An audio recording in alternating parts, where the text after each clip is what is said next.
Assalamualaikum warahmatullahi wabarakatuh. Alhamdulillahilladzi anzalal Qur'ana fi Ramadan hudan lin-nasi wa bayyinatin minal huda wal furqan. Asyhadu an la ilaha illallah wahdahu la syarika lah wa asyhadu anna Muhammadan 'abduhu wa rasuluh amma ba'd. Faqad qala Allah Ta'ala a'udzu billahi minasyaitonir rajim. يا أيها الذين آمنوا كتب عليكم الصيام كما كتب على الذين من قبلكم لعلكم تتقون صدق الله العظيم اللهم ارحمنا بالقرآن. Para alim ulama, para tokoh dan pengurus DKM, pengurus yayasan yang saya muliakan, Bapak Ibu hadirin hadirat jemaah subuh yang saya cintai karena Allah. Alhamdulillah, syukur pada Allah atas segala nikmat, terutama nikmat diberi umur sampai bulan Sya'ban. Dan alhamdulillah tidak berapa lama lagi kita akan masuk bulan Ramadan, syahrun mubarakun, bulan penuh keberkahan, kesempatan bagi kita untuk mendulang pahala sebanyak-banyaknya, mengejar ridha Allah Subhanahu wa taala. Salawat dan salam semoga selalu terlimpah tercurah buat kekasih Allah baginda tercinta Nabi Muhammad sallallahu alaihi wasallam yang telah mencontohkan kita bagaimana mempersiapkan diri menyambut Ramadan, lalu bagaimana usaha kita sepanjang bulan Ramadan dan setelahnya follow up setelah Ramadan itu apa. Itu dicontohkan Rasul dan kita setiap tahun berputar seperti itulah selama kita hidup. Yang mudah-mudahan kita bisa mencontoh beliau dalam memaksimalkan kesempatan terkait dengan waktu. Kan Ramadan itu waktu ya. Waktu untuk memaksimalkan segala-galanya. Jemaah rahimakumullah, Allah Subhanahu wa taala menurunkan Al-Qur'an surah Al-Baqarah ayat 183 itu di tanggal 2 Sya'ban hari Senin tahun kedua Hijriah. Artinya ibadah ini baru diwajibkan setelah hijrah. Sebelumnya ada puasa wajib sekali setahun namanya Asyura, 10 Muharram.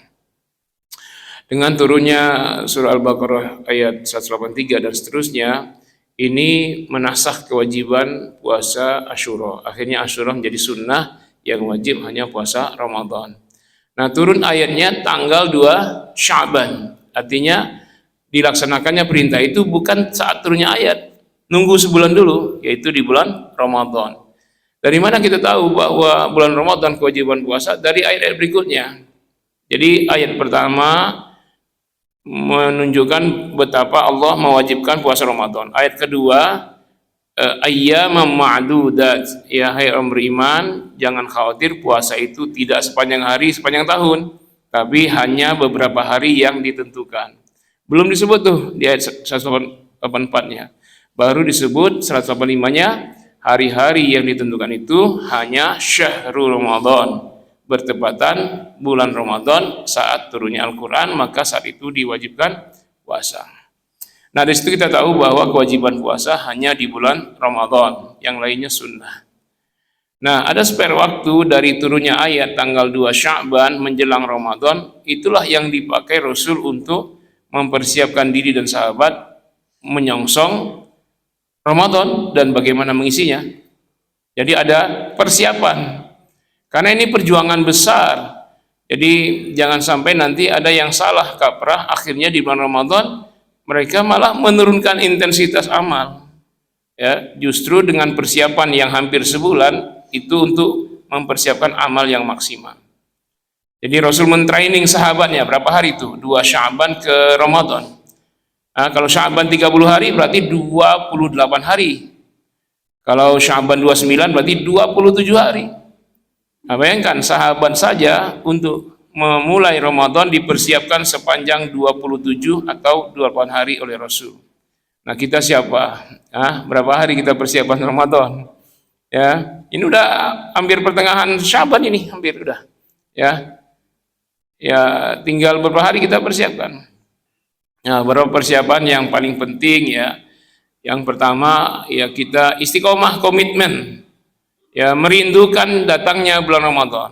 Jangan ada beban. Tanamkan kerinduan serindu-rindunya dengan suasana Ramadan, karena ini termasuk di antara waktu-waktu yang segalanya mustajabah dari Allah Subhanahu wa taala.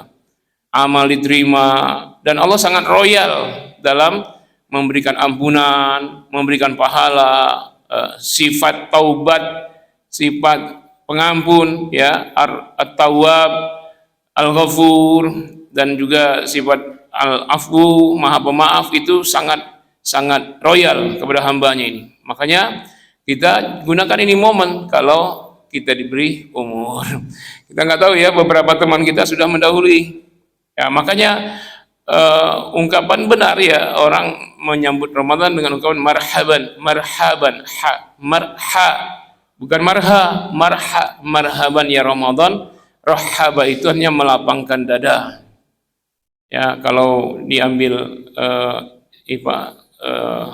si masdarnya marhaban, maka masdar mim itu artinya menyambut dengan lapang dada. Nah itu.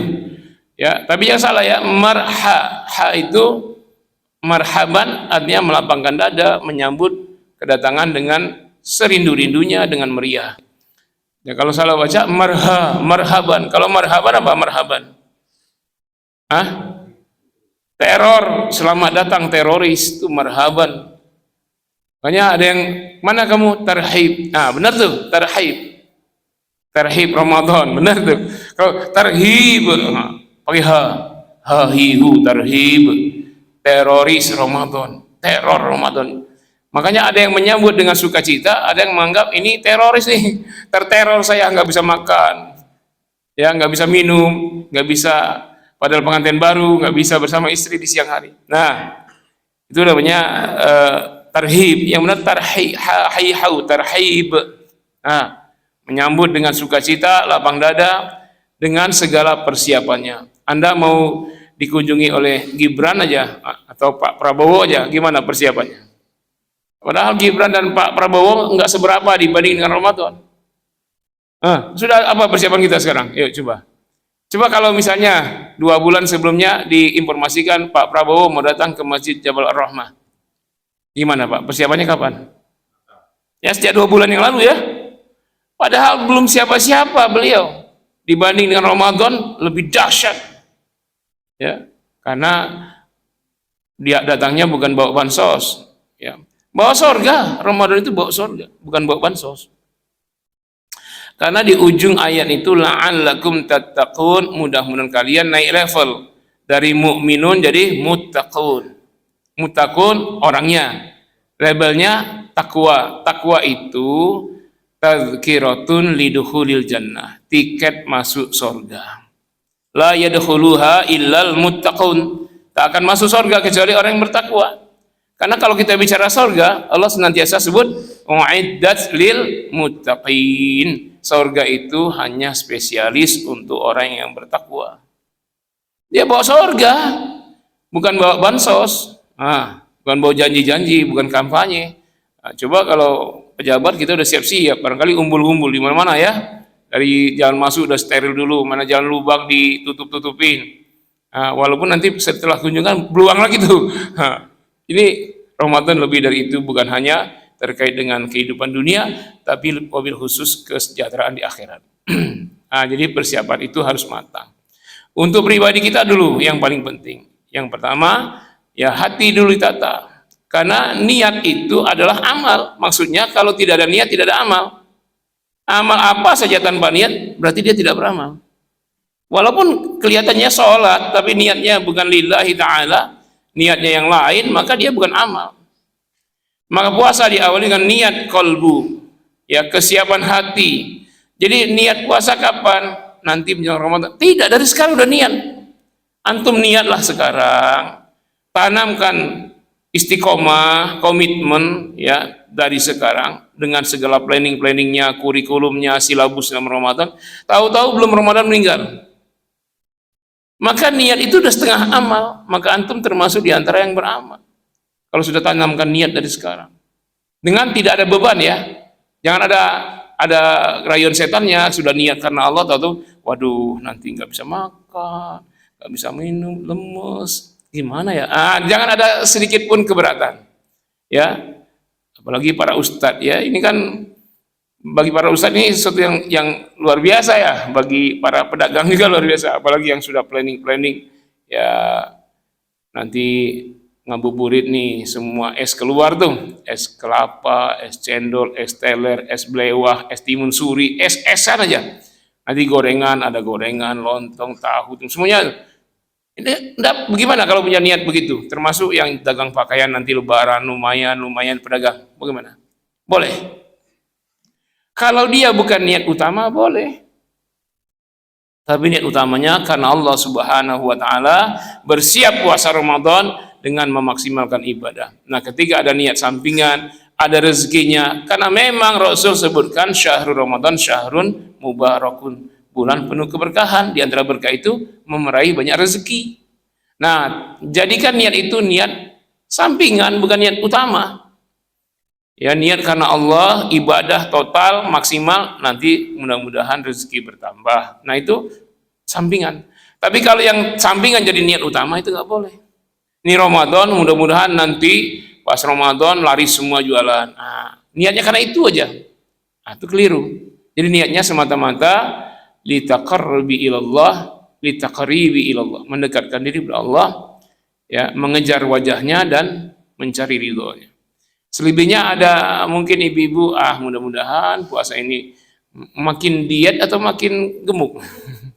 Konsennya harusnya diet. Kenapa? Puasa itu mengurangi makan minum. Orang makan minumnya kurang, ya makin kurus kan. Nah, walaupun faktanya malah banyak berat badan bertambah. Itu berkah, itu nggak apa-apa lah, ya. Tapi jangan niat karena ingin diet utamanya, ya, supaya jadi sehat, supaya ini. Itu tidak boleh menjadi niat utama. Jadi ditata hati dulu, karena niat itu adalah bagian dari amal. Ya. Sejak hari ini, bahkan sejak sebelumnya sudah niatkan. Kalau Allah kasih umur, maka maksimalkan mengisi seluruh Ramadan dengan ibadah-ibadah yang Allah ridhoi, cintai. Nah, kemudian persiapan yang paling penting adalah persiapan ilmu akal. Ilmu Ramadan itu dari sekarang, bukan pas Ramadan. Pas itu tinggal beramal. Antum kalau dari sekarang udah persiapan. Ya ayyuhalladzina amanu kutiba alaikumusiyam kama kutiba alal ladzina min qablikum. Nanti pas Ramadan ustaznya ceramah itu lagi, ya ayyuhalladzina amanu kutiba. Sampai hari ke-29 masih itu juga, gimana, Pak? Bosan. Ya, menjemukan, maka jemaah tidak tertarik. Nah, jadi selesaikan semua di bulan Sya'ban, termasuk tafsir ayat Al-Baqarah 183, maksud ayat, tujuan ayat, semua dipelajari, termasuk puasanya, apa itu puasa, kemudian rukun-rukunnya apa, syaratnya apa, wajibnya, yang membatalkannya, prioritas amal-amalnya apa. Karena orang banyak beramal yang sia-sia. Ada yang berpuasa hanya dapat lapar saja. Rubba shaimin laisa lahu min siyami ilal ju'i wal atas. Kata Nabi, alangkah banyak orang yang berpuasa dia hanya dapat haus dan dahaga, lapar dan dahaga saja. Ya, itu kayak saya kecil dulu. Ya, waktu saya kecil belum besar. SD dulu, ya, kelas 3, kelas 2. Kalau menjelang Ramadan kayak sekarang, yang dicari pertama kali beli ludo, ular tangga, catur. Nah, itu Pak. Kita di masjid tidurnya, di masjid. Atau masjid siap nanti ludo, yang nunggu main ludo dia main catur dulu, yang nunggu main catur dia main ular tangga dulu. Tiba-tiba udah buka puasa aja. Itu kecil dulu. Nah, kalau anak kecil ya sambil menghibur latihan puasa, ya belum balik, nggak apa-apalah. Tapi kalau mereka berpuasa, ajarkan apa amal-amal utama walaupun masih prakteknya begitu. Tapi kalau sudah dewasa, ya jangan sia-siakan umur, ya. Maksimalkan, awil khusus berinteraksi dengan Al-Quran. Karena memilih bulan Ramadan itu sebagai puasa wajib, Allah kasih alasannya. Kenapa? Syahrul Ramadan alladzi unzila fihil Quran. Karena saat itu diturunkan Al-Quran. Maka kebersamaan kita bersama Al-Quran mesti lebih banyak daripada yang lainnya. Nah, sekarang aja sebelum Ramadan saya tanya, kebersamaan kita dengan HP, dengan Al-Quran, mana yang lebih banyak? Dengan HP, ya. Dengan Quran berapa jam sehari? Setengah jam, 1 ain. Nanti dibalik, dengan HP setengah jam saja. Karena butuh bisnis, mungkin selama Ramadan ya bersama Quran lah lebih banyak. Nanti sampai jam 11 siang menjelang zuhur, mungkin setengah jam buka HP, WA yang penting, bisnisnya harus dijalankan sampai zuhur, dan nggak apa-apa tuh tidur pada zuhur. Nanti mulai lagi sekitar jam 5 sore lah, lihat lagi kalau ada bisnis ya. Itu jangan sampai nggak bisnis. Puasa bukan meliburkan segala-galanya. Nah, setelah itu fokus lagi ibadah. Tinggal kita planning dari sekarang nih kurikulum kita. Jelang Ramadan ada kurikulumnya, silabusnya. Nah, itu persiapan akal, termasuk persiapkan diri kita untuk ya berilmu bagaimana Rasul mengisi bulan Ramadan. Ya. Jangan sampai kita termotivasi ibadah karena orang. Harus semata-mata karena Allah semua ibadah. Karena kalau karena orang itu yang rame tarawihnya hari pertama 2, 3 aja. Karena orang rame saat itu. Hari keempat ya jangan lihat orang, kita datanglah tarawih. Tuntutlah ilmu kalau ada ilmu, kejarlah. Sholat subuhnya, sholat tarawihnya. Hari keempat, kelima, keenam, walaupun orang sudah tidak, kita jangan sampai ikut orang. Nah, ibadah kita bukan ikut orang. Sehingga tengah-tengah Ramadan juga penuh semarak. Karena ini pesan Rasul untuk mentakmirkan Ramadan itu pesan Nabi, bukan mengada-ada DKM aja, bukan. Kata Nabi, syahrul Ramadan syahrun kataballahu alaikum siyamahu wa sanantu lakum qiyamahu faman shamahu aqamahu imanan wa ihtisaban khurijat min dzambihi kayaumi waladathu ummuhu. Bulan Ramadan adalah bulan yang Allah wajibkan atas kalian berpuasa di siang harinya, dan aku mensunahkan kalian mensemarakkan, mentakmirkan malam-malamnya, Kalau mentakmirkan malam Ramadan di mana? Di pasar, di mall, bukan di masjid. Nah, bukan di mall. Walaupun sudah hari ke-25, ke-27, 28, justru itu lebih banyak ke masjidnya, bukan ke mallnya. Cari baju baru semua. Nah, kalau itu siang hari nggak apa-apa lah, cari habisin Tanah Abang nggak apa-apa tuh siang hari. Tapi malamnya mentakmirkan masjid-masjid dengan apa? Kata Rasul, wasanantu lakum qiyamuhu, mentakmirkan, menghidupkan malam-malamnya dengan qiyamul lail, baca Al-Quran, silaturahim, bersedekah. Ini ada yang baca Quran di masjid, tiba-tiba di depannya sudah ada gorengan, ada makanan, ya tidak apa-apa, sedekah makanan. Dan bahkan di antara sedekah yang paling afdal di bulan Ramadan adalah sedekah makanan. Ya, sedekah makanan. Apa kata Nabi motivasi kita? Man fattara shaiman kana lahu mislu ajrihi min ghairi ayyang kusa ajras shaimi syai'an. Seperti itu, lebih kurang. Kata Nabi, siapa yang memberi, ini terjemahnya keliru ini di TV-TV di mana ya? Man fattara shaiman, barang siapa yang ngasih makan orang puasa. Orang puasa kasih makan dosa lah. Ya kan? Itu asal-asal ngutip terjemah aja. Man fattara shaiman, fattara itu Bapak kalau makan pagi besarnya apa? Sarapan. Futur, dari fator itu fa to wa ra, futur. Fatoro fa to ro, fatoro. Kalau kita sarapan pagi sebelumnya udah makan belum? Belum. Nah, jadi futur itu makan pertama. Jadi man fatoro, siapa yang makan pertama, maksudnya kalau puasa makan pertama itu makan sahur. Maksudnya makan dari kondisi sebelumnya belum makan sama sekali. Nah, kita makan sahur, belum makan kan waktu tidur? Makan sahur, itu fattoro. Atau berbuka puasa. Kenapa kita tidak makan dari pagi karena puasa? Nah, pas azan maghrib kita buat makan, itu buka puasa, itu fattoro. Jadi man fattoro shaiman, siapa yang ngasih makan sahur garis miring berbuka puasa, itu.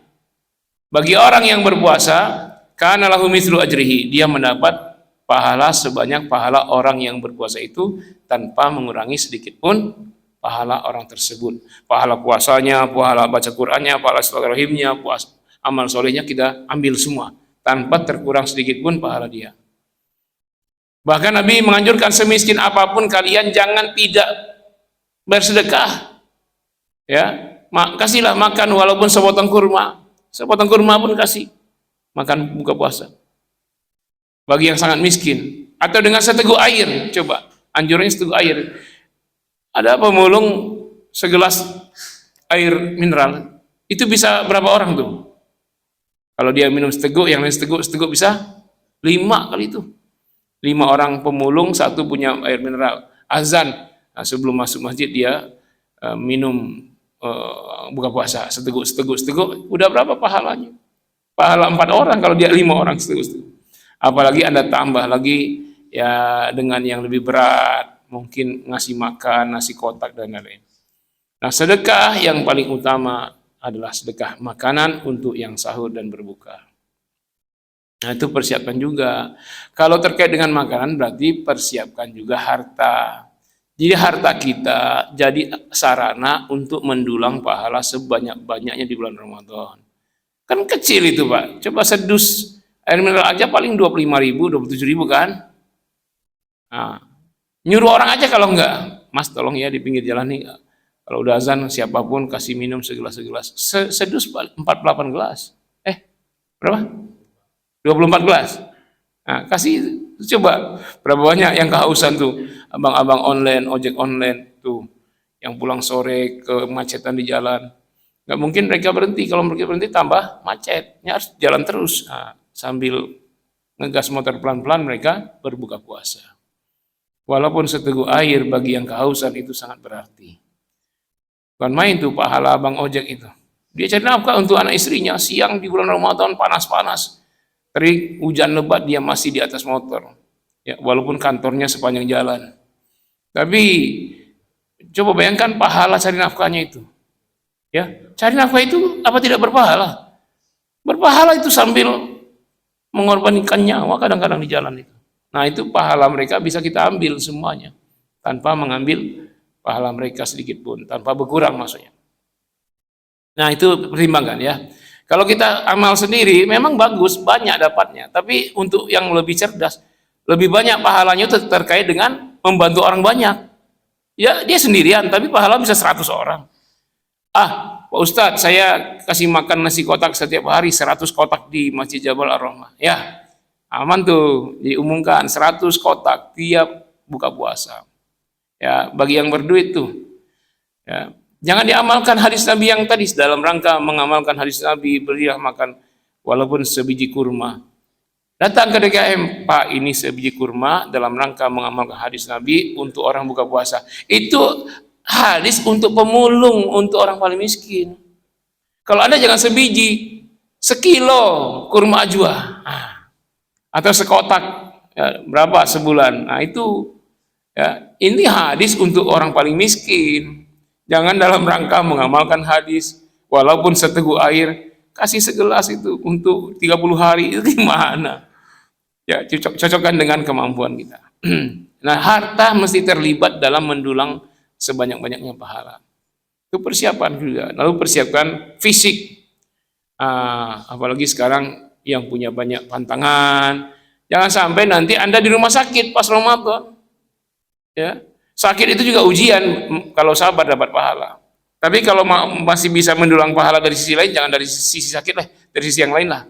Ya, jangan sampai hari ketiga udah teler duluan, masuk rumah sakit sampai Syawal. Ya, akhirnya dia bayar fidyah aja. Ya, maksudnya sekarang jaga kesehatan supaya nanti tidak kaget. Maka di bulan Sya'ban ini disunahkan banyak puasa sunnah.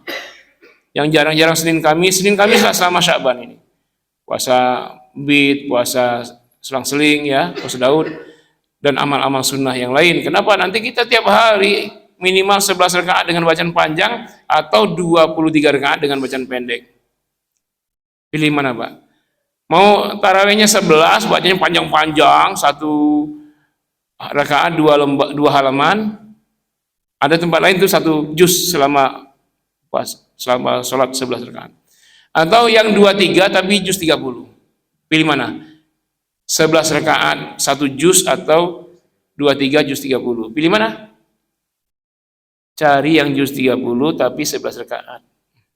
Nah, itu yang paling rame itu. Sunnahnya kalau mau 11 yang panjang-panjang. Iya enggak? Paling tidak 1 rakaatnya bolak-balik 2 halaman tuh. Nah, tapi orang kadang-kadang pilih yang 11 rakaat panjang-panjang. B, 2-3 rakaat pendek-pendek. Enggak ada yang C, Ustaz. Cari yang C. Yang C apa? Yang 11 pendek-pendek. Nah, itu paling ramai itu masjid itu. Ya. Ya sekalian kita capek sekalian. Kalau kita untuk Allah capek sekalian lah, jangan banyak pertimbangan. Ya sekalian kalau perlu nyawa sekalipun. Kan cuma capek doang. Itu capek itu setiap letih itu ada pahalanya. Ya. Besarnya pahala sesuai dengan besarnya rintangan. Inna izamal jaza ma izamil bala. Besarnya pahala setara dengan besarnya ujian. Kan kalau 23 panjang-panjang kan besar ujiannya tuh. Saya cari yang D Ustaz, yang 23 panjang-panjang. Ada tuh saya tunjukin diantaranya di Masjid Fatullah Uin. Itu 23 satu juz ya. Bukan di luar sholat. Kalau di Asyarif setengahnya dalam sholat, setengahnya di luar sholat. Nanti habis 11 apa? 23 apa 11? Asyarif lupa saya. Nanti setengah juznya dibacain oleh imamnya tanpa lihat teks, kita menyimak dengan lihat teks setelah sholat tarawih. Itu variasi itu tidak masalah. Jangan Anda bid'ahkan. Pak di sini nggak ada sama Nabi, nggak ada sama sahabat. Kalau begitu bid'ah, jangan begitu. Jangan cepat-cepat ya. Karena momen Sya'ban menjelang Ramadan, Sya'ban itu hanya bersilaturahim, menyatukan hati dan visi. Itu Sya'ban. Makanya sebuah bangsa yang sama hati dan visinya disebut Sya'bun. Banyaknya bangsa-bangsa syu'uban. Inna khalaqnakum min dzakari wa unsa wa ja'alnakum syu'uban, berbangsa-bangsa. Dari individu menyatu jadi komunitas sosial bersatu jadi bangsa.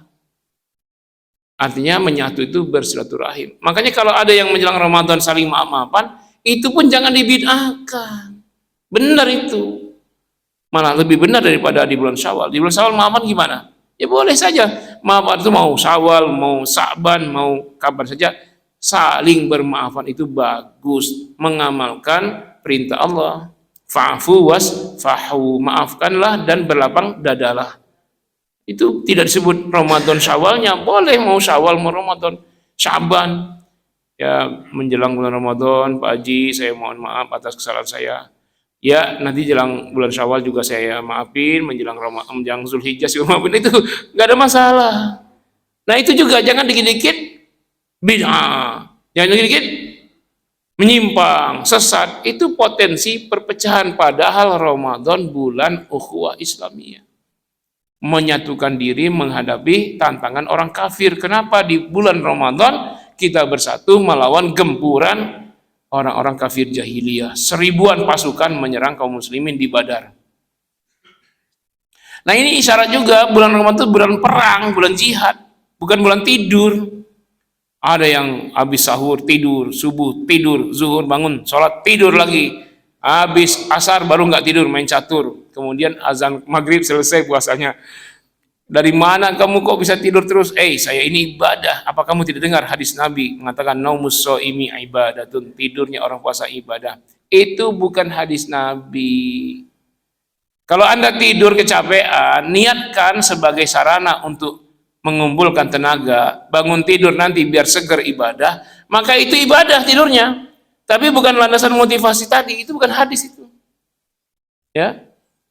Nggak boleh beramal karena hadis palsu atau bukan hadis. Tapi kalau ada yang positif tapi bukan hadis, kita amalkan. Positif, asal Anda sebut bukan dari Nabi, boleh.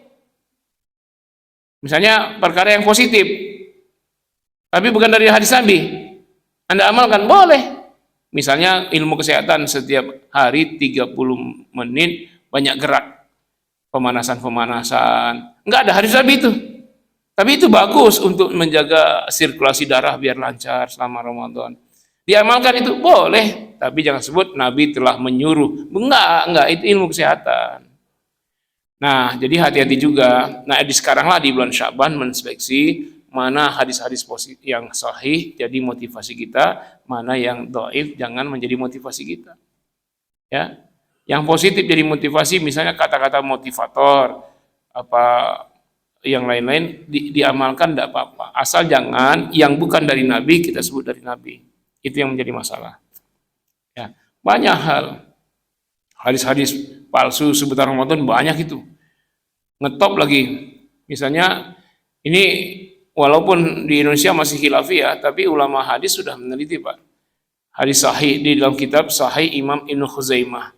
Nama kitabnya Sahih. Tapi ini Imam Ibnu Khuzaimah 1 halaman tuh Pak menyampaikan hadis ini. Nah, di antara penggalan akhir hadis itu, syahrul Ramadan awwaluhu rahmatun wa awsatuhu maghfiratun wa akhiru insqu minan nar. Selesai itu hadisnya. Tapi beliau bikin catatan di bawahnya. In sahha hadzal hadis. Jika hadis ini sahih, kata dia. Artinya apa? Beliau cantumkan hadis itu, khawatir kalau sahih enggak dicantumkan hilang. Nah, beliau cantumkan maksudnya agar imam hadis berikutnya, ulama hadis berikutnya teliti nih hadis. Beliau belum sempat teliti. Kalah umur dia. Beliau sudah wafat duluan, hadis ini jangan sampai hilang, dicantumkanlah di kitab walaupun nama kitab beliau As-Sahih. As-Sahih maksudnya menghimpun hadis-hadis sahih. Nah, ternyata ulama berikutnya telah meneliti bahwa hadis tersebut hadis mungkar. Mungkar hadis itu saudara kandungnya maudhu. Hadis palsu.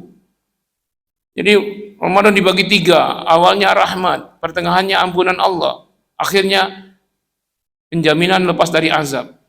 Itu populer sekali itu, bahkan diumumkan di masjid di mana-mana. Nah, itu hadis itu kalau disandarkan kepada Nabi tak boleh. Secara sanadnya terputus, lemah. Kontennya lebih lemah lagi. Kenapa? Menyatakan, apalagi ada yang bagi 10-10. 10 hari pertama bulan rahmat, 10 kedua maghfir ampunan, 10 ketiga jaminan azab dilepaskan. Lah, pembunuh 100 orang di dalam hadis disebutkan, enggak bulan Ramadan, dia bunuh 99. Datang, Pak Pendeta, saya telah bunuh orang 99, saya mau tobat, bisa enggak? Enggak bisa. Cus, pendeta dibunuhnya jadi 100. Orang bunuh 100 ini, lalu tanya ulama, gimana bisa tobat? Bisa. Baru pertengahan jalan taubat, mati dia. Ribut malaikat surga dan malaikat neraka. Akhirnya Allah putuskan dia ke surga. Nah, itu tidak ada kaitan dengan Ramadan. Artinya sejak hari pertama itulah rahman Allah, ampunan Allah, jaminan ke surga. Enggak ditunggu hari ke-11 baru dapat ampunan. Enggak. Anda tidak usah tunggu 10 hari sehari pertama. Bahkan banyak hadis sahih diantaranya, Allah merentangkan kedua tangannya sepanjang malam untuk menerima datangnya pelaku dosa bertobat di malam. Pelaku dosa siang hari bertobat di malam hari. Allah merentangkan kedua tangannya menunggu pelaku dosa di malam hari untuk datang kepadanya, dan Allah terus lakukan itu sepanjang sebelum matahari terbit dari barat. Itu hadis sahih. Nggak ada kaitan dengan Ramadan. Jadi Allah Maha Pengampun kapan saja, nggak dibatasi 10 hari 10 hari. Allah ngasih rahmat kapan saja, nggak dibatasi 10 hari 10 hari. Jangan membatasi sifat Allah yang tidak terbatas. Kalau kita katakan 10 hari berarti membatasi rahmat Allah. Jadi kontennya ini adalah syaz. Apa syaz? Bertentangan dengan dalil yang lebih sahih. Jadi syaratnya hadis sahih itu ada 5. Yang pertama sanadnya bersambung dari perawi hadis sampai kepada Rasul. Gurunya, tabi'in, Rasul. Yang kedua, perawinya harus adil, yang tidak berbuat dosa besar. Mungkin dosa kecil ada. Nah, kemudian dokter rawi, perawinya harus cerdas, nggak lupa dia dengan apa yang dia dengar, apa yang beliau tulis. Ini sahih, dia betul-betul sama seperti dia terima dari gurunya, dari tabiin, sahabat Rasul.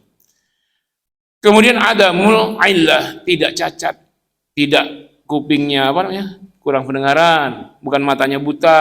Nah, kalau terkait itu maka susah dikatakan hadis sahih. Saya melihat Rasulullah padahal dia buta, nggak bisa ya. Saya mendengar padahal dia tuli, nggak bisa kan. Kemudian ada musyaz, tidak bertentangan dengan dalil yang lebih kuat di atasnya. Menyatakan rahmat Allah baru ada 10 hari pertama Ramadan, menyatakan ampunan Allah baru ada hari ke-11 sampai 20, itu membatasi secara konten bertentangan dengan dalil-dalil yang lebih sahih. Al-Quran tentang diantaranya apa?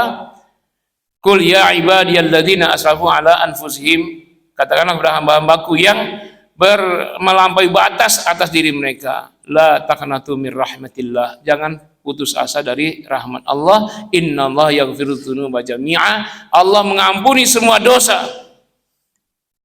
Yaghfiru itu fi'il mudhari, artinya setiap hari sampai kiamat. Mudhari itu sekarang, akan datang, seterusnya, selamanya. Jadi nggak ada dibatasi dengan hari, selamanya, siang malam pagi sore. Yaghfiru dzunuba jami'a, dia Allah mengampuni semua dosa. Innahu huwal ghafurur rahim. Dialah yang Maha Pengampun lagi Maha Penyayang. Jadi kontennya bertentangan dengan dalil yang lebih kuat secara sanad mungkar. Ya. Jadi banyak yang sahih padahal banyak. Misalnya kata Nabi, syahrul Ramadan syahrun mubarakun, bulan berkah. Tuftahu fihi abwabul jannah, dibuka semua pintu surga. Wa tughlaqu fihi abwabul jahim, semua pintu neraka ditutup. Wa sufidati syayatin, setan dibelenggu. Wa fihi lailatun khairum min alfi syahr, di dalamnya ada satu malam lebih dahsyat daripada 1000 bulan. Itu sahih. Man shoma ramadhana imanan wa ihtisaban ghufira lahu ma taqaddamat min dzambi. Siapa yang berpuasa dengan iman dan dengan keikhlasan dan mengharap Allah saja, diampuni semua dosa yang telah lalu. Banyak yang sahih-sahihnya, tapi yang tidak sahih juga banyak yang populer. Nah, tinggal kita persiapkan bulan Ramadan, kita seleksi ya. Nah, kemudian yang paling penting, kita persiapkan hati untuk siap menerima perbedaan. Awal Ramadan perbedaan terjadi. Jumlah rakaat tarawih ada perbedaan, Syawal ada perbedaan. Itu semua karena otak manusia berpikir. Karena mereka berijtihad, ya. Jangan ribut di situ. Itu tidak ada klaim mukmin kafir ya di situ ya.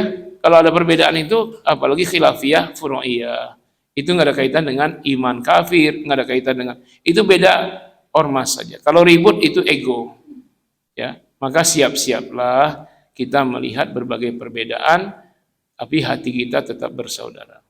Yakini apa yang kita amalkan dengan ilmu.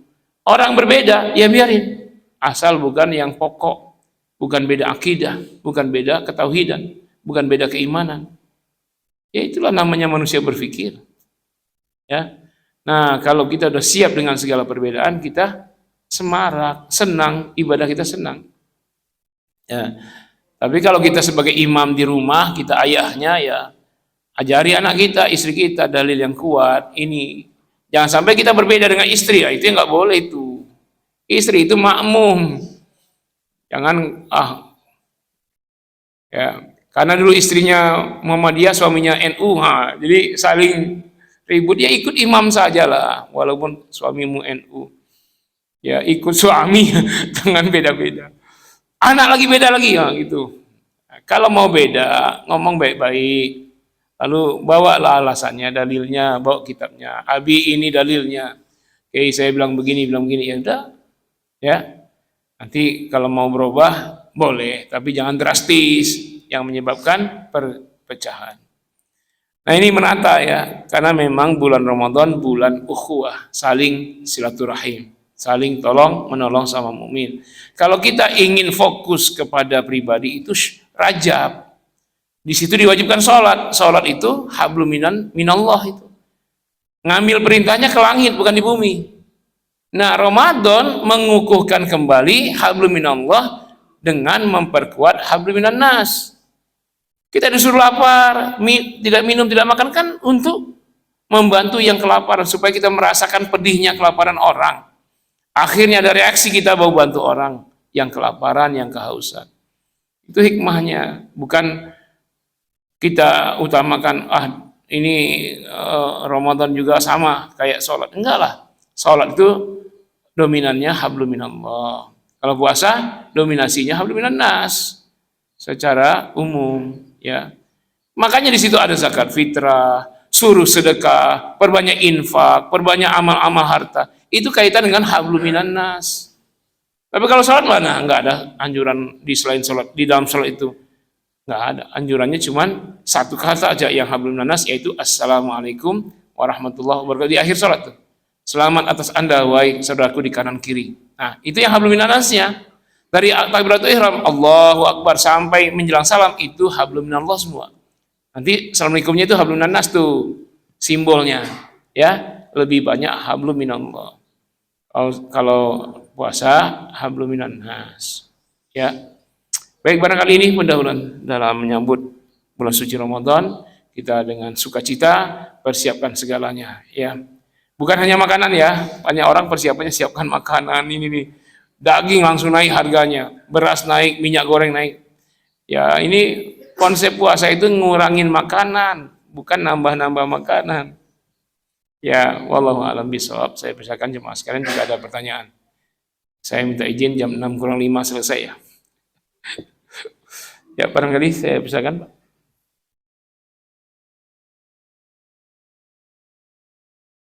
Bu. Yang utang ya sebelum Ramadan tiba wajib lunas tuh. Kalau Anda belum lunas, utang masih utang tapi dapat dosa lalai. Ya coba kalau utang puasa 7 hari, kesempatan bayar 300 hari. Kok nggak dibayar? Ibarat Anda punya hutang 7 juta, uang Anda 300 juta, kok nggak dibayar? Ya. Nah, jadi kalau nanti sampai Ramadan belum lunas, dikumulatifkan dengan Ramadan berikutnya. Karena haid, karena sakit, karena musafir, itu ada hutang puasa, wajib dibayar, nanti dijumlahkan dengan puasa berikutnya. Kalau sekarang 7, tambah 7, 14 hari. Tapi sudah dapat dosa lalai. Tapi utang nggak lunas, dosa dapat. Tapi kalau sudah lunas sebelum Ramadan, maka aman. Ya. Kalau yang ragu-ragu, saya kayaknya berapa ya? 6 apa 7? 6 apa 7 hari ya? 6, ambil 7. Yakin di 7, karena yakin di 7 ya. 6 ragu-ragu. Ya. Waalaikumsalam.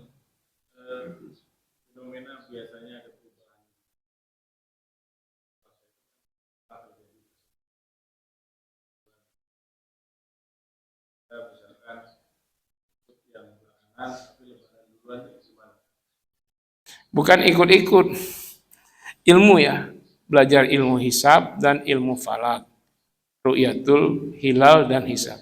Ternyata atas ilmu kita sesuai yang ini duluan atau yang kedua, ya itulah. Nah, lalu ada yang yakin berbeda, ilmunya begitu. Bukan ikut-ikutan, karena ilmu. Saya mau tanya, ahli hisab itu siapa? Bukan Muhammadiyah. Coba cari kitab-kitab ilmu falak tentang hisab. Itu pengarangnya kiai NU semua itu. Awalnya sebelum Muhammadiyah ada, sebelum NU ada itu, kiai yang berafiliasi pada NU. Kitab-kitab ilmu hisab itu. Ilmu hisab, ilmu falak itu. Kenapa sekarang kalau hisab Muhammadiyah, kalau dia NU?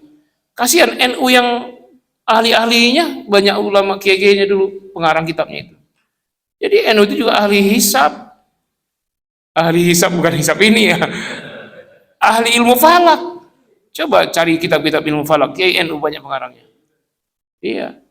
Jadi ya hanya kalau dia memang ngakuin kiainya ya jangan tolak hisab setotal-totalnya.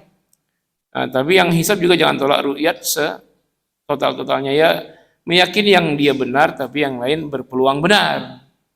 Bukan saya benar yang lain salah. Bukan itu, Pak. Saya benar yang lain berpeluang benar. Nah, itu prinsipnya. Bukan yang lain salah.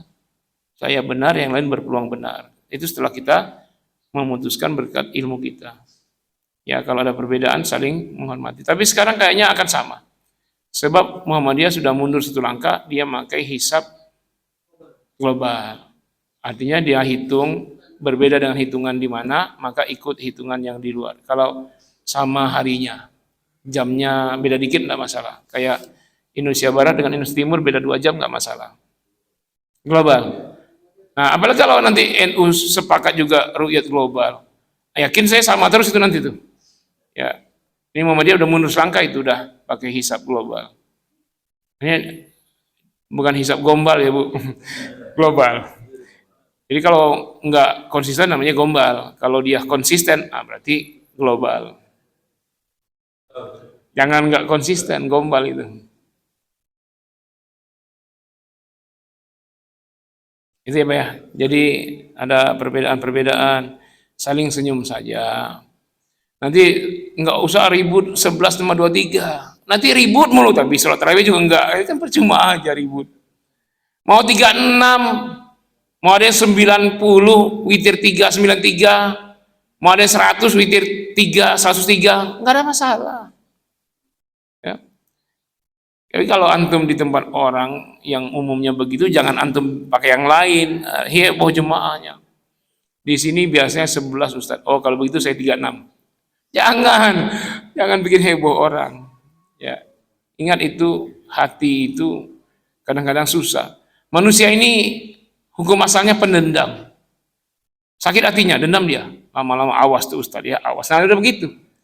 Ya, kalau Allah memang dari awalnya pengampun, pemaaf. Manusia ini apa? Pendendam. Makanya ada Habil dan Qabil itu. Allah tetapkan dia nggak terima, bunuh. Nah, itu anak Nabi Adam. Jadi karena manusia ini hukum asalnya pendendam, maka yang tahu maka turunkan derajat egonya, turunkan. Ya, jangan sampai kita beramal karena ego, karena simpatik kepada ormas. Simpatik itu kepada agama, bukan pada ormas. Ormas itu hanya sarana. Sarana kita menggapai ridho Allah, tidak bisa sendirian, kita perlu kendaraan bersama, ya silakan. Karena kita nggak bisa sendirian, kita butuh teman dalam satu ikatan organisasi. Tapi bukan agama, organisasi bukan agama. Ya. Pokoknya saya benar mau salah, pokoknya kalau ulama saya nggak tergantikan. Bahkan apa kata Allah pun dilanggar demi kata. Ada itu Pak yang disembah orang malah dia. Jumatan nggak tahu sholat di mana, tahu-tahu Jumatnya simpatik banget. Ya. Jadi hati-hati kita berilmu bukan karena ustadz, tapi karena ilmu. Adapun ustadz kita hormati karena lewat ajaran beliau kita dapat ilmu. Ya. Waalaikumsalam. Kalau dilihat sejarahnya itu, kan yang diamanahkan sama Hari kan dari kecil. Ya. Dia belajar dengan beliau. Satu ilmu satu guru ya. Iya, satu guru. Satunya itu Ahmad Khatib Al-Birawi. Ya. Al-Fadani, Khatib Amin, satu guru, satu ilmu. Yang ribut tuh kita. Mereka itu pembagian tugas. Mereka pembagian tugas. Sebenarnya NU Muhammadiyah itu pembagian tugas. Muhammadiyah itu memang ngaji kitab, tapi lebih fokus pemberdayaan. Ada sekolah, ada rumah sakit, ada ini membuat masyarakat ada wadah untuk pengembangan sosial. Tapi kurang referensi. Nah, referensinya di NU, kitab-kitab. Jadi Muhammadiyah berjalanlah, kurang referensi tanya NU. NU berjalanlah, kurang rumah sakit, kampus, sekolah, ya saling mewadahi.